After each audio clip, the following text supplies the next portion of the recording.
Have you ever wondered what it is like living in Singapore, which is a place that's dubbed the most expensive city in the world alongside New York for the ninth time out of the last 11 years?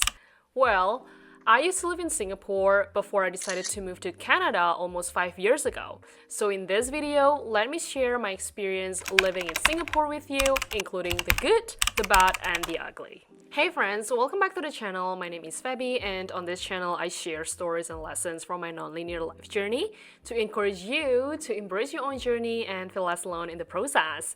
So in today's video, I want to talk about my experience living in Singapore as someone who used to live in Singapore for about 5 years before I decided to move to Canada. I actually touched on this topic very briefly when I talked about why I decided to leave Singapore for Canada in this video, but I thought that I would do a deep dive into this topic to really peel back the onion and talk about all things Singapore. That includes the pros and cons, and I'm making this video in hopes of sharing some insights into what life is really like in Singapore based on my experience living there. Okay, usually people will start with the good side, and I usually do that as well, but today I want to switch things up a little bit. So let's start with the cons, or the bad and the ugly, the not so good parts, and then we'll move on to the good sides or the pros, and then we'll wrap up the video. Okay, in my opinion, there are 4 major downsides of living in Singapore, and the first one is the prices of cars and housing are astronomical. Let's start with a car. If you want to own a car, not only do you have to buy a car, obviously, you also have to buy a certificate to own and use the car called a Certificate of Entitlement, or COE.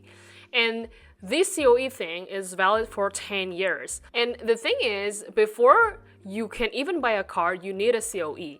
And there is a limited quantity of COEs issued every single year by the government. So it's like, even if you have the money and you want to buy a car, it doesn't mean that it's guaranteed that you'll be able to buy a car just there and then at the time that you want to own the car. Now, let's take a look at how much a COE would cost you. As of February 2024, according to a website called the Automobile Association of Singapore, a COE would cost between $78,000 and $97,000 depending on the type of car that you get. In my opinion, there are 2 types of cars that are most common that a regular citizen would get, and the first one is a car below 1.6k liter, and the other one is a car that's above 1.6k liter, just tying it back to how a COE is categorized. For a car that's below 1.6k liter, a COE with a 10-year validity, which is the default when you first get a COE, would cost you $76,801.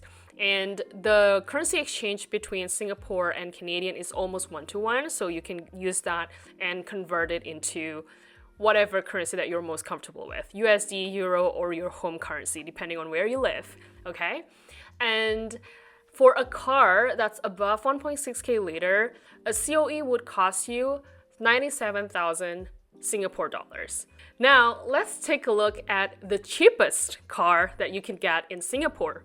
So here's the cheapest car based on my research that you can get in Singapore, which is a Kia Stonic mild hybrid. And this is a 1k liter car, and this costs 145,000 Singapore dollars. And this is the kind of car that you would get in Canada, which is a Lexus convertible that would cost you $145,000. As you can see, this is already a huge contrast just from the type of car that you would be able to get in Singapore versus Canada. Now, let's move on to housing. So there are 3 types of housing that you can get in Singapore. The first one is called HDB flats, which is built by the government. And the second one is called an executive condominium. The third one is called private property. As a foreigner, you can only buy either executive condominium or private property because HDB flats are only reserved for Singaporeans and PR. Now, according to a website called valuechampion.com, an average price of a Singaporean HDB could cost 633,000 Singapore dollars. And this is a typical 4-room HDB, meaning there are 3 bedrooms with 1 master bedroom included and a large living room, and the size is usually around 90 to 100 square meters. Whereas for a condo, the average price is 2.57 million Singapore dollars. 2.5 million. That is insane. This is an example of what a 2.5 million condominium looks like, and these examples are just for reference because obviously same is everywhere when it comes to property and real estate. Surrounding amenities, neighborhood, location all play a part in determining how much a property would cost. Number 2 is no life because of the poor work-life balance. I personally think that the fast-paced environment as well as the competitiveness in Asia shouldn't be surprising to many people, and I think this also goes for Singapore, where there is a heavy emphasis on working hard and achieving more and being more, and also there is this fear of losing behind, or like the castle culture that I've also talked about in my other video, which basically means fear of losing and the desire to get ahead as much as possible. I think no matter how you try to detach yourself from this environment, I think the environment that you're in still affects how you live your life a lot, and I think like this is the general theme when it comes to the life in Singapore. And I think because it's also extremely competitive, so sometimes people would voluntarily put in the extra hours to just get ahead of the game. Because of this, I think hustle culture is very normalized and long hours are very typical when it comes to corporate life. And I think at the end of the day, no matter how you deny it, work still takes a big part of our life. And when it comes to living, I think there's always this notion of live to work versus work to live. And I think in Singapore, there are too many people who literally live to work. Before we move on to the next thing, if you enjoyed this video so far, please hit the like button and also subscribe to the channel if you haven't already. If you're a subscriber, thank you for subscribing, and I hope you enjoyed this video. The third one is people are not very friendly. Don't get me wrong here, I find the locals to be very helpful in general, but they're just not as warm. I think they could be blunt and pretty straightforward in general, and it's not a bad thing. I think it's just a general characteristic. I personally was born and raised in Jakarta, Indonesia, and I could already tell the difference between like people in Singapore versus Indonesia as an example. And I think most people are generally friendly and willing to help, but I think people just can't expect the same level of warmth, especially when you come from a country that's very, very used to doing small talks with strangers. I think like North American culture is one of them. In Singapore, people just want to get down to business and move on. Number 4 is it can get boring with not much to do in the city. So I think on one side, Singapore has done an amazing job building new spots and places like iconic buildings, man-made parks, and things like that. However, due to the size and the fact that most things are man-made and it is also a city-state, it can get boring with not much to do in the city, especially if you're pretty outdoorsy and a fan of nature. Even though one good thing about Singapore, which we'll talk about in the pro section, is that it is surrounded by many nearby cities and countries with a lot to offer, and it is just a short flight away. However, when you think about traveling, even though you're just taking a short flight, the entire travel or the entire commute from the time you leave your house all the way until you reach your destination could easily take half a day. Okay, if you are currently living in Singapore or have lived in Singapore before, let me know what you think in the comments section down below, because I like to hear what people's experiences are like, and also let me know if I miss anything or any key downsides. Just let me know. Now, as I mentioned earlier, I am a big believer that there are always two sides to a coin. Now that we've talked about the downsides, now let us talk about the upsides or the good things about Singapore. There are many things that I appreciate about Singapore and things that I sometimes miss now that I've been living in Canada for close to 5 years. So let's talk about the 5 things that I really appreciate about Singapore. The first one is strong currency with many options for short flights to amazing destination. I mentioned that earlier there is not much to do in the city, but at the same time, there are also a lot of options if you're willing to travel and spend half a day at least to travel and take a plane ride. And there's a lot of places that you can go, such as Bangkok, Bali, Vietnam as an example, that is literally just a short flight away. And on top of that, Singapore dollar is a very, very strong currency, so your money could go really far. When I was earning Singapore dollars and traveling in Southeast Asia, as an example, I really felt that my money could go really, really far, and I wouldn't even feel the pinch when I spend in neighboring cities or countries. And even when I decided to travel further and go to other countries that are more expensive, like Australia as an example, or Japan or Korea, I didn't really feel the pinch because the currency is still pretty competitive. The second one is safe and clean. I think that Singapore is an extremely safe country and definitely safer than most places. I've traveled to a lot of countries and a lot of cities, as I also used to fly as a flight attendant with Singapore Airlines, so I can attest to that. Plus, from a stats perspective, according to the data recorded in Statista in 2021, Singapore is the third safest city in the world, losing out to Tokyo and Copenhagen. And from my personal experience, as an example, when I was living there, I would sometimes go for jogging at midnight because I was trying to beat my jet lag due to my irregular lifestyle working as a flight attendant. And I never felt threatened or scared at all. Or even when I go out to a cafe to work alone, I would just leave my computer there to go to the washroom, and I wouldn't even have to tell people to watch my stuff because I don't think it was necessary. As for cleanliness, I would say that it is also definitely above average. The other place that I could think of immediately that's arguably cleaner is Japan. And I think the reason why Singapore is really clean is driven by two things. The first one is they have a really efficient waste management system.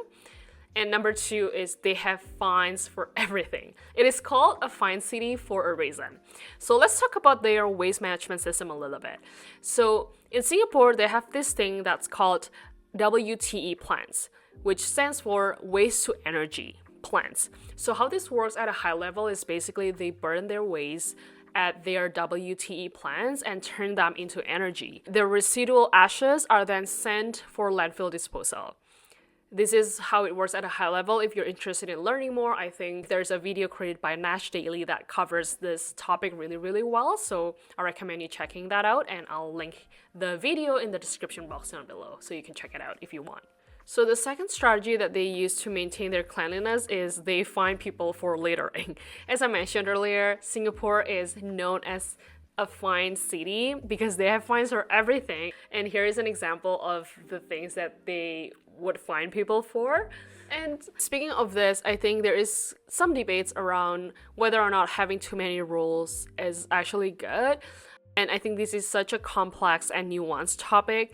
Personally, I think for me, as someone who is born and raised in a collectivist culture, and I do think that I am still more individualistic than a typical person who is born and raised in Asia, I do appreciate having rules and regulations because I do think that it is for the betterment of society. But I know that some people can find this very restraining and they can feel choked and they feel like their freedom is taken away because of all these strict rules. So I think this is a very complex topic. I just want to point it out as I think this is something that a lot of people talk about when they talk about Singapore is like it's too strict. But I think this is also very subjective, and it also depends on your tolerance when it comes to adhering to rules and regulations. Also your personal, I guess, habit, behavior, as well as lifestyle choices. The third thing that I really appreciate about Singapore, which I've also mentioned in my other video, is it is extremely efficient and organized. I think efficient is really the key word when it comes to talking about Singapore because it is truly, truly efficient to the nth degree. Like when you deal with bureaucracy, the government body, or even the auntie and uncles at the hawker center, I think people are very efficient. They just want to cut to the chase, get things done, and move on to the next thing. And I really like how reliable processes and systems and people generally are. Like when they tell you they're going to get back to you within X days or X hours, they will. And even the processes, I think I rarely found any broken processes as an example when I was living there. And I think in a way, this also kind of spoil the locals or the people who have been living there for quite some time, if the train breaks down for a short 10 minutes, an example, people would complain. But then I remember when I was still flying, I would go to London every single month, and every time I went to London, there would always be an occasion where the tube just breaks down. And people would be like, just another day the tube breaks down again. But this is definitely not the case in Singapore. But I guess that's what happens when you set the bar too high and you don't meet expectations. People would question and complain. The fourth one is amazing public transportation network and infrastructure. I think as a country that's smaller than 800 kilometers squared, I think the fact that they have 6 MRT lines and 2 LRT and very well connected bus network, I think that fact alone is amazing. And the country keeps building more and more MRT stations to really round out their public transportation system. And the thing is, the system is very reliable and very frequent and affordable. As a comparison, when I was living in Edmonton, the bus would come every 45 minutes, sometimes an hour. Sometimes the bus wouldn't come at all. And it is the worst thing ever in the winter. Imagine standing in minus 47 degrees, trying Celsius, mind you, waiting for the bus, and the bus wouldn't come. That was like the worst thing ever. And this is definitely something that you would never experience in Singapore. There's no such thing as 30-minute, 45-minute frequencies. Like, the bus comes very frequently, and the MRT operates very frequently. And I think because of this, like, a lot of people don't think that they need a car. Okay, the last one is extremely modern with rapid development. So as I mentioned earlier, Singapore is a city-state, but the country actually has gained awards for the #1 country with the best infrastructure for many years now. It is for a reason. A few places that are worth mentioning are #1, the airport. Singapore Changi Airport has been ranked as the best airport in the world for quite a number of years now. Let me tell you, I used to go to the airport pretty often because of my job as a flight attendant, and the airport is actually a destination itself for both locals and tourists, especially with the Jewel Changi Airport that's just opened like 5 years ago, just right before I moved to Canada. That place has actually really and truly elevated the experience that you can get when you go to the airport. So Jewel Changi Airport is basically an indoor shopping mall that's a mix of nature and shopping mall. And the most iconic thing about this place is this rain vortex thing that's basically the largest indoor waterfall in the world. And as you can see, it's pretty magnificent, hey? And here's a photo of myself that I took back in 2019 when I was still living in Singapore, just in front of the rain vortex.